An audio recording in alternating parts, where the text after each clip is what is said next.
Los aportes de Horkheimer consistieron en principio en una definición metodológica partiendo de la distinción básica entre razón crítica y razón instrumental, y una revalorización de lo cualitativo frente a lo cuantitativo. El, el autor considera que la racionalidad instrumental acaba siendo el instrumento de dominación colectiva. Esto posee sus influencias en sus estudios sobre la estructura de autoridad, donde se identifica una clara influencia de Freud, y su paso al autoritarismo, así como su transmisión en la familia. Para Horkheimer, la desaparición del nazismo y de Hitler no garantiza la desaparición de los procesos de autoritarismo latente. Esto se evidencia en la cultura de masas y la sociedad capitalista que representa el renacer de la razón instrumental que convierte a los sujetos en objetos y a los objetos los sitúa como las finalidades de la vida humana. Acá podemos identificar un diálogo, ¿no?, entre la noción de hombre unidimensional de Marcuse y de los desarrollos de Horkheimer. Por su lado, Adorno es considerado como el coautor, junto a Horkheimer, ¿no?, de la creación epistemológica, metodológica y temática de la teoría crítica. Pero dentro del conjunto se destacan sus indagaciones sobre estética y especialmente vinculados a la música. La ideología para Adorno se transforma en industria de la conciencia, puesto que son las psicologías sociales las que entran como productos en el mercado del ocio y del consumo. El autor va a decir que la industria ideológica produce una pseudocultura que desvirtúa y debilita los procesos educativos y culturales con métodos de persuasión y manipulación. Adorno entiende que esto produce la formación de una cosmovisión colectiva en la que la personalidad autoritaria aparece como propia del ciudadano normal, lo habilita y legitima a la humillación y a la crueldad hacia los débiles. Lo que el autor acá está identificando es que existe un entramado que subyace dentro del tipo de producción capitalista que habilita a que aquellos que detentan los medios de producción y por ende detentan el poder, están en condiciones de tomar decisiones que no sean favorables a los más débiles y por ende que a partir. En su obra Dialéctica de la Ilustración, los autores identifican que los ideales de progreso, de educación y de igualdad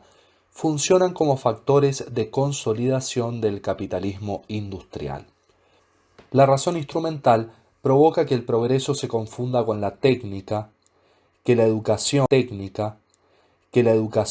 se convierta en mera formación para la nueva mano de obra y que la igualdad se identifique solo en la uniformidad de las posibilidades para consumir. A mediados de los años 40, Adorno y Horkheimer crean el concepto de industria cultural. En ese concepto, o a partir de ese concepto, analizan la producción industrial de los bienes culturales como un movimiento global de producción de la cultura como mercancía. Los productos culturales como las películas, los programas radiofónicos, las revistas, manifiestan la misma racionalidad técnica, el mismo esquema de organización y planificación por parte de los dueños de los medios de producción. Ellos identifican que se ha previsto algo para cada uno, de tal modo que nadie pueda escapar. La industria cultural proporciona en todas partes bienes estandarizados para satisfacer las numerosas demandas a través de un modo industrial de producción que lo que hace es generar una cultura de masas hecha con una serie de objetos que llevan claramente la huella de la industria cultural. Esto se produce a partir de la serialización, la estandarización y la división del trabajo. Para los autores, la industria cultural produce la caída de la cultura,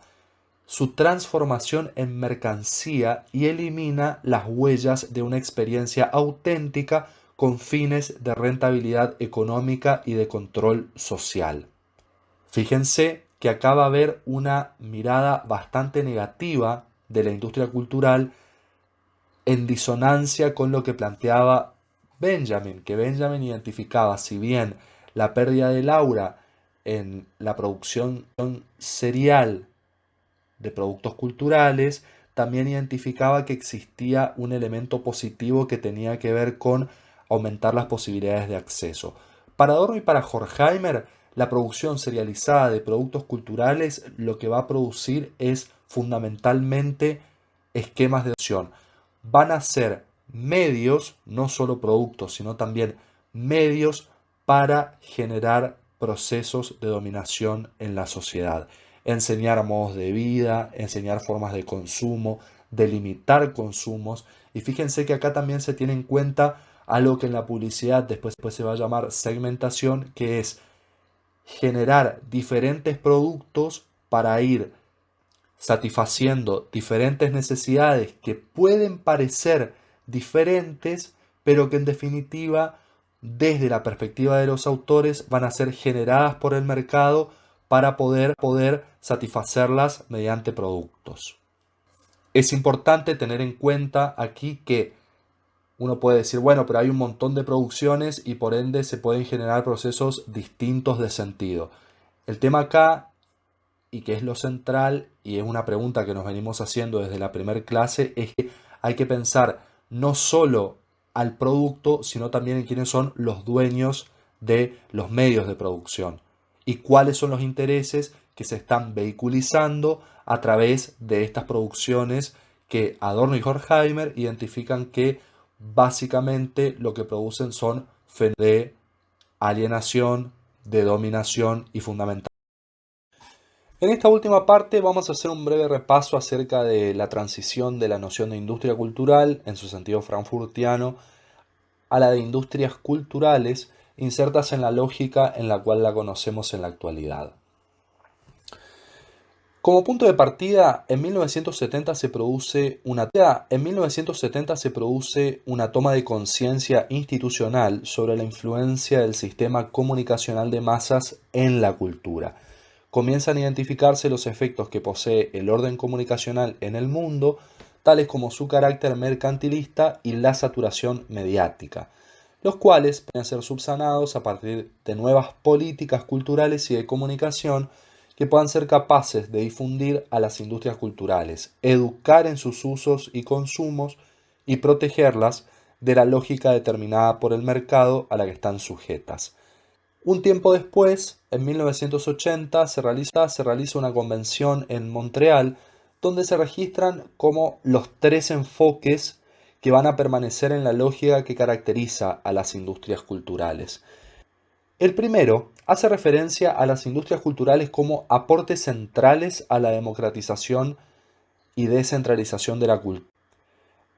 Asume que el consumo de productos culturales en el tiempo libre y a través del mercado contribuyó más eficazmente a la democratización y a la descentralización de la cultura que las políticas culturales promovidas por los estados y fundamentalmente por la UNESCO. La segunda postura, que es una de las más extremas, va a hacer referencia a entender a las industrias culturales como productos que deben ser evaluados en su función económica.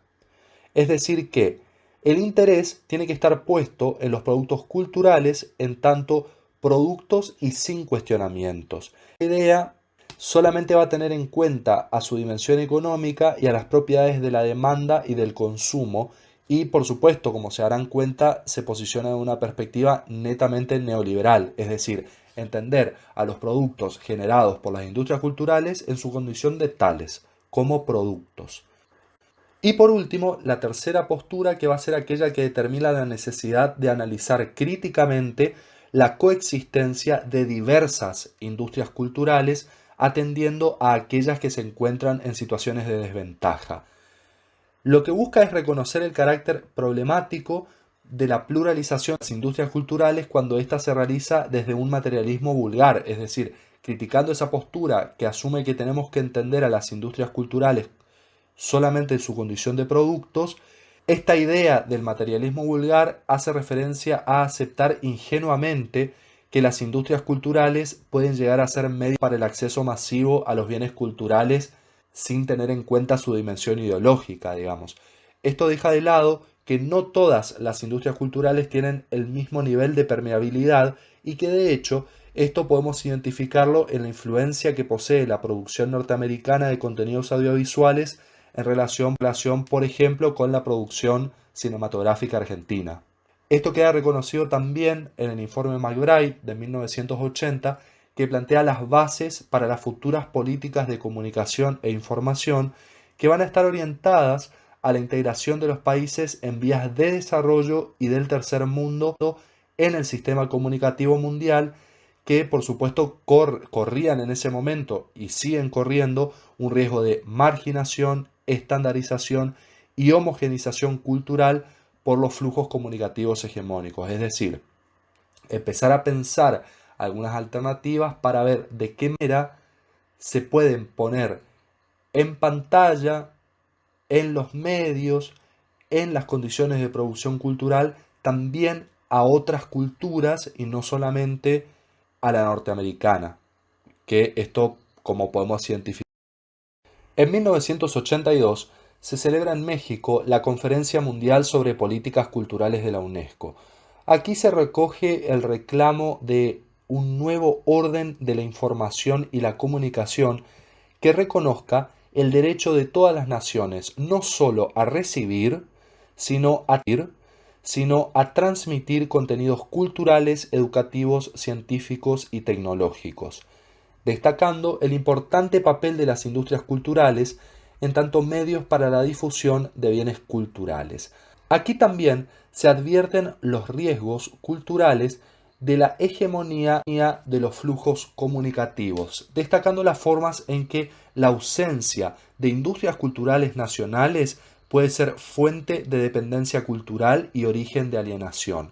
Se concluye en que es indispensable apoyar el establecimiento de industrias culturales en los países que carecen de ellas, cuidando siempre que la producción y difusión de bienes culturales responda al desarrollo integral de cada sociedad. De nuevo, nos vamos a dar cuenta en este documento que va a estar disponible en el aula que hay una serie de iniciativas y una serie de debates que se fueron generando a partir de los 70, los 80 y que hasta el día de hoy continúan en plena vigencia justamente porque existen países, en realidad un solo país que tiene como el 90% de la producción cultural del planeta y otros países que de alguna manera se mantienen siempre en una posición pasiva y de consumidores de cuáles son esas propuestas culturales. Acá la pregunta que nos tenemos que hacer siempre cuando estamos en presencia de un producto que no fue producido en el país e inclusive si fue producido en el país es quién lo financia, con qué intenciones se producen esos mensajes y fundamentalmente lo que es interesante de prestar atención siempre es cuál es la forma de vida que están reproduciendo esos mensajes. Hasta acá llegamos con esta clase. Recuerden que en el aula tienen a su disposición toda la bibliografía para poder volver a repasar todos estos temas, que estos videos tienen como objetivo orientar un poco las lecturas, acompañarlos y acompañarlas en las lecturas y nos vemos y nos escuchamos